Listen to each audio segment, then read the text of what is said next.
What's up, y'all? Y'all know who it is. Y'all know what it is. Your boy JP, and I just got done building this box for 3 Tesla 1.5K 12s.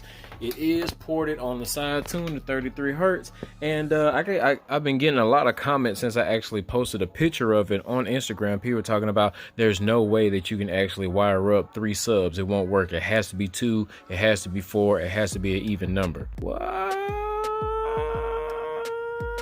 I actually think wiring up an odd number of subs that's 3 or more can be a little bit intimidating because you might not understand what the ending impedance will be at the amp, and I'm here to solve that for y'all.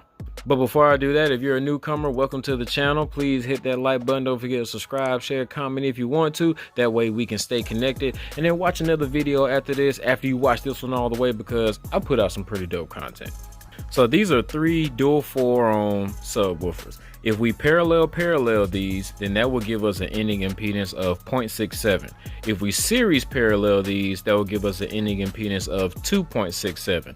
If they were dual 2-ohm subs, parallel will give us like 0.33. Series parallel will give us 1.33. I have 3 Tesla 10s. They're 1.5K 10s. I just took these out of the car because they're going into a different build. They are dual 4s, and I'm going to show you real quick how I wired up this system.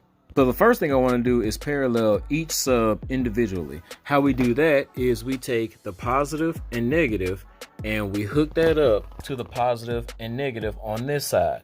Positive goes to positive and negative goes to negative. When we do that, we take this dual 4-ohm sub, we divide the resistance, and that drops this down and now makes this a 2-ohm sub. What I like to do is take an extra piece of wire and I'll twist these 2 pairs together. That way, when I plug it inside the terminal, I'll have this to wire up to the other subs. All right, so once again, this positive is hooked up to the other positive. This negative is hooked up to the other negative. We have our wire going down with our prongs hooked up to our meter. We're gonna turn the meter on in real time.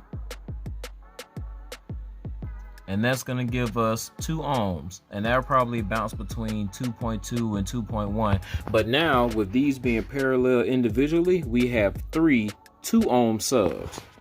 And the last step is where we will parallel it one more time. So we hook up all the positives right here and we hook up all the negatives right here. So now each individual sub is parallel individually, and then we all take these little jumper wires and parallel them, and then this essentially is what's going to go directly to the amp. We got those positive and negative prongs in there. Now let's go ahead and turn that meter on, and it should probably read the same 0.6 or 0.7.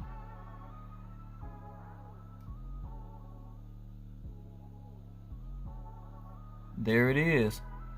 0.6, 0.7. This is a 0.67 load. It's actually 0.6 repeated, but it will round up to a 0.67, which is why that is bouncing around 0.6 or 0.7. So that is parallel, which dropped our impedance down to a 0.67. Now let's do series parallel, and let's see what comes up with that. All right, now when we series a sub, we actually want to take one wire from this negative and we want to hook it up to the positive on this side. And the negative and positive that's left over, those are the pair of wires that's either going to go to your amp or it's going to be hooked up to the other subs. And as you can see, we're reading like 8.5, 8.6, but that is an 8-ohm sub now.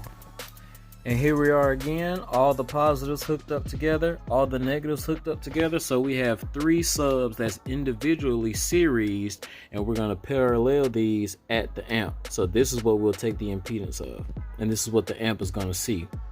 As you can see, it's like 2.8, 2.9. It's going to bounce around because it is rounding up. So if that's too much for you, then I actually made a video showing you guys how to wire up subs. I go over series, I go over parallel, wiring up even and odd number subs, and I give you guys an easy equation to remember when it comes to doing parallel wiring. That link will be in the description, and that card should be poking up there in the corner. But that's about it, man. That's how you will wire up 3 subs. Parallel to get a 0.67. If you do that, make sure that your amp is at least least half ohm stable, or you can series parallel, and then as long as your amp is at least 2 ohm or 1 ohm stable, you should be good. But either way, don't be afraid to wire up 3 subs, because it's definitely a way to do it, and I hope that I just kind of shed some type of light on that. If you did find any value in this video, don't forget to hit that like button, subscribe, share, comment if you want to, and if you made it to the end, don't forget to hit those links in the description. Support the brands that support us, that also help support this channel. And also, I have a couple videos down there that you can check out, and I will have more videos coming out every couple days. So man, y'all stay tuned, keep locked in with me. I love y'all. Peace. Y'all have a blessed day.